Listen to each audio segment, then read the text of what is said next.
भाई साहब सड़कें बनाई हैं, नए नए हॉस्पिटल बनाए हैं, 14 नए एम्स बनाए हैं। अच्छा, अब की बार दोबारा मोदी जी को ले आएंगे, उनका कार्यकाल दोबारा बढ़ा देंगे। ये फंस गया सीएम। इस मुद्दे पर वापस लाएंगे हाँ जी, उनके कामों गुरुजी उनके कामों के बलबूते इस मुद्दे पर वापस आप किसी भी मुद्दे को देख लो। अभी बदत है भाई, अभी बदत है। देश बांटने में कांग्रेस का हाथ तो था ही, लेकिन भाजपा वालों का हाथ था। ऐसे ऐसे लोग देश बांटे हैं। अच्छा, अब इनके समर्थक ऐसे हैं भाजपा के, तो इनके सीनियर समर्थक ऐसे होंगे जो इनको ज्ञान दिए हैं।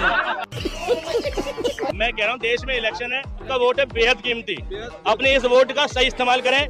ये बड़ी अच्छी बात कही आप।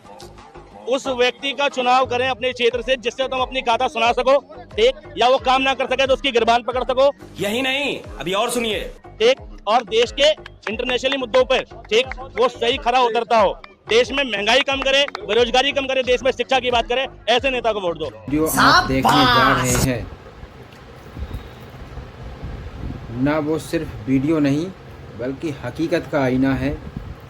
क्योंकि आज अंधभक्ति हद से गुजरती जा रही है, तो सिर्फ हंसी ही नहीं आती, डर भी लगने लगा है। और इस वीडियो में एक ऐसा भक्त है, कैसा भक्त? अंधभक्त, जिसने सोचने की कसम नहीं खाई। लेकिन रुकिए भाई रुकिए, सिर्फ भक्त ही नहीं, आज गोदी मीडिया भी कटघरे में है, जो सवाल पूछने के बजाय भक्तों के चरणों में बैठी है भाई। तो तैयार हो जाइए, आज होने वाला है ऐसा रोस्ट जिसे देख भक्त भी कहेंगे भाई छोड़ दो भाई, छोड़ दो। तो लास्ट तक भाई बने रहो वीडियो में, पूरी वीडियो देखना है भाई। चैनल पर अगर आप पहली बार है तो चैनल को कर दीजिए सब्सक्राइब, वीडियो कर दीजिए लाइक। कोई बात नहीं, इस तरीके से हम क्या बोलते हैं, मोदी जी का भी कार्यकाल बढ़ा देंगे।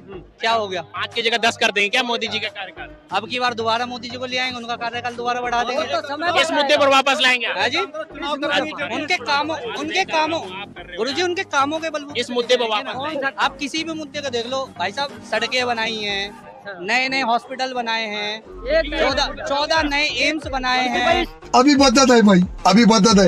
इससे पहले सड़क नहीं था, इससे पहले हॉस्पिटल नहीं था, इससे पहले कॉलेज नहीं था। क्या बोलेंगे? देखो जी, इनके गिने गिनाए रिटायर लोगों के पास 5 बातें होती हैं गिनती की। सबसे पहले इन लोगों का सबसे पहला होता है राम मंदिर बना दिया। दूसरी बात करेंगे धारा 370 हटा दी। तीसरी बात करेंगे 3 तलाक हटा दी। उसके बाद चौथी जो बात आती है इनके पास ज्यादा से ज्यादा सड़कें बना दी, एम्स बना दी। अब सड़कों की अगर आप बात करते हैं, राम मंदिर पहली बात, सबसे पहला मुद्दा। राम मंदिर बनाना सरकार का काम नहीं है। सरकार के खाते में किसी तरह से भी मंदिर, मस्जिद, गुरुद्वारा, चर्च, कोई भी चीज राम मंदिर के खाते में नहीं जुड़ेगी, मतलब सरकार के खाते में नहीं जुड़ेगी। बात तो सही है। दूसरी चीज धारा 370 को इतना बड़ा प्रचार करा जाता है, धारा 370 हटगी, 370 हटगी, पूरे देश में क्रांति आ गई। भाई जो हालात जम्मू कश्मीर, जैसे जम्मू कश्मीर था वैसा जम्मू कश्मीर आज भी है। तब भी आतंकवादी हमले होते थे, अब भी आतंकवादी हमले होते हैं। पिछले महीने जनरल मनोज पांडे जी का बयान था, अखबार के फ्रंट पेज पे आया था, सीमा पार से आतंकवाद बढ़ा है, जम्मू और राजौरी से आतंकवाद की घटनाएं बढ़ रही है लगातार। ना आतंकवाद अब घटा, ना आतंकवाद अब घटा। 370 हटने का फायदा क्या हुआ आपको? आपका वो एक पर्सनल बेनिफिट जरा सा मुझे बता सको 370 का क्या होगा? 370 का फायदा पाएगा मजा खेल का, एक फायदा बताइए। 370 का सबसे बड़ा फायदा तो ये हुआ है कि जो हमारा देश था वो हमारे पास वापस आ गया है। हमारा राज्य पहले देश वापस नहीं, हमारा राज्य था वो हमारे पास आ गया है।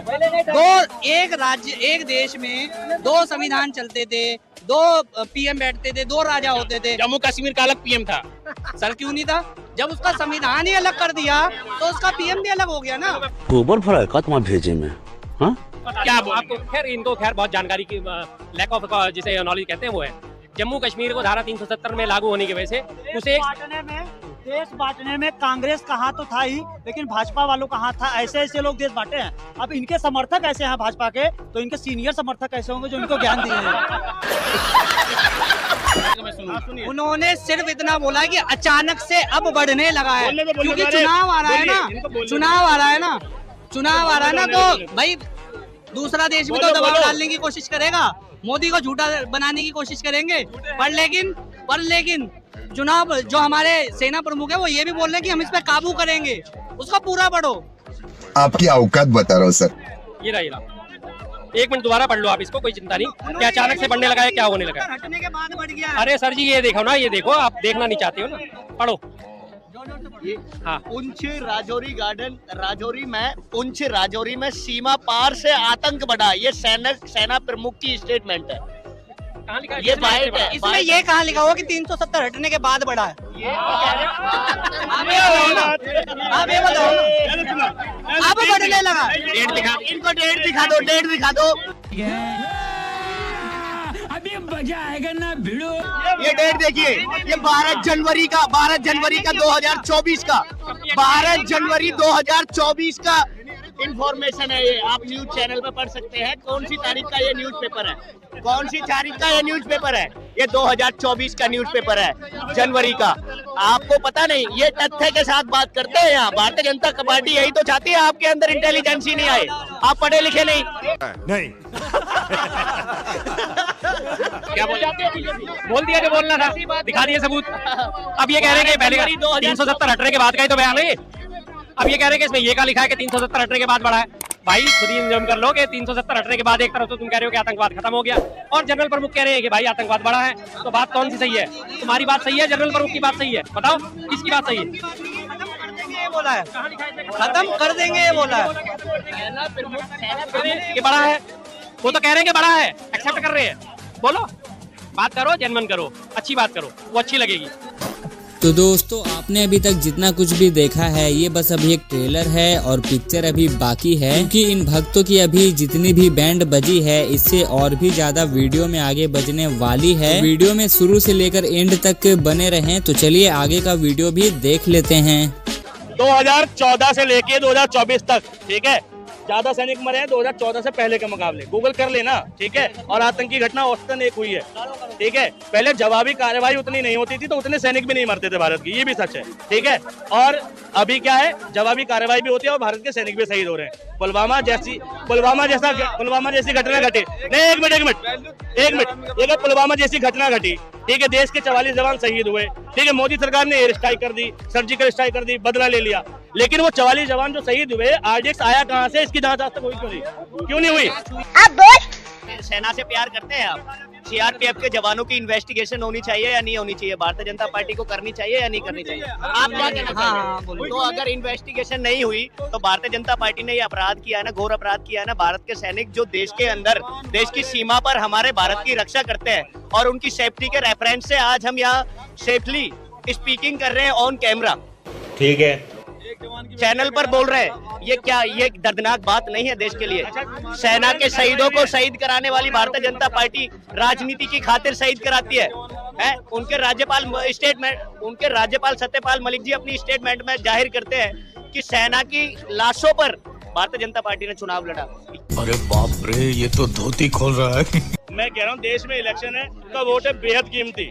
अपने इस वोट का सही इस्तेमाल करें, उस व्यक्ति का चुनाव करें अपने क्षेत्र से जिससे तुम अपनी गाथा सुना सको, ठीक, या वो काम ना कर सके तो उसकी गिरबान पकड़ सको, ठीक। और देश के इंटरनेशनली मुद्दों पर, ठीक, वो सही खरा उतरता हो। देश में महंगाई कम करे, बेरोजगारी कम करे, देश में शिक्षा की बात करे, ऐसे नेता को वोट दो। ऐसे नेता को वोट मत दो जो धर्म के नाम पर आता हो, जो धर्म के नाम पर लोगों को क्रिटिसाइज। ये बड़ी अच्छी बात कही आप। हमारे वोटों की चोरी जब तक नहीं रुकेगी, जब तक हमारे वोटों की चोरी करके सरकारें बनती रहेंगी, चाहे बीजेपी हो, चाहे कांग्रेस हो, चाहे आप हो या विपक्ष की कोई भी पार्टी हो, वो आपके हमारे हक अधिकारों की बात नहीं कर सकती। इसलिए पहले अपने वोटों की चोरी रुकनी चाहिए, विपक्ष को भी इस विषय पे एकजुट होना चाहिए। बैलेट पेपर लेके आओ और देश को बचाओ, संविधान को बचाओ। क्या बात है सर, क्या बात है सर, क्या बात, ये बात है। पहले जो है कि अगर चोरी होती तो सत्ता से बाहर कांग्रेस नहीं जाती। इससे जाहिर हो गया कि कांग्रेस पार्टी के टाइम में ईएम की धांधली नहीं देखी गई। आज भारतीय जनता पार्टी के राज में MLA MP Bharatiya Janata party के घर से, उनके घरों से ईएम बरामद होती है। देश के अंदर क्या है, लोकतंत्र के लिए खतरा है। अरविंद केजरीवाल जी को इन्होंने देश के अंदर जेल के अंदर डाल दिया। वो शहीद भगत सिंह, पहले देखा था आपने, देश के अंदर शहीद भगत सिंह को प्रताड़ित करने वाले अंग्रेज ब्रिटिशों ने प्रताड़ित किया शहीद भगत सिंह को। आज अरविंद केजरीवाल जी जो शहीद भगत सिंह का रोल देश के अंदर निभा रहे हैं, शहीद भगत सिंह का रोल जो देश के अंदर निभा रहे हैं, उनको अंग्रेज के रूप में भारतीय जनता पार्टी प्रताड़ित करने का काम कर रही है, देश के लोकतंत्र को डिस्ट्रॉय करने का काम कर रही है। ये देश के अंदर नहीं चलेगा। देश के अंदर लोकतंत्र सर्वोपरि है। लोकतंत्र के रेफरेंस से ही आप यहाँ स्पीकिंग कर रहे हैं, बात कर रहे हैं, डिबेट कर रहे हैं। देश के अंदर संविधान बचेगा, उसके बाद संविधान देश चलेगा। 7 करोड़। तो दोस्तों हो चुका है वीडियो का एंड। वीडियो अच्छी लगी या खराब लगी आप अपनी राय कमेंट बॉक्स में जरूर बताना, और अगर आप हमारे चैनल पर नए हो तो चैनल को सब्सक्राइब भी जरूर से कर लेना। तो आज के लिए बस इतना ही था, मिलते हैं अब अगली वीडियो में, तब तक के लिए बाय बाय, अपना ख्याल रखना।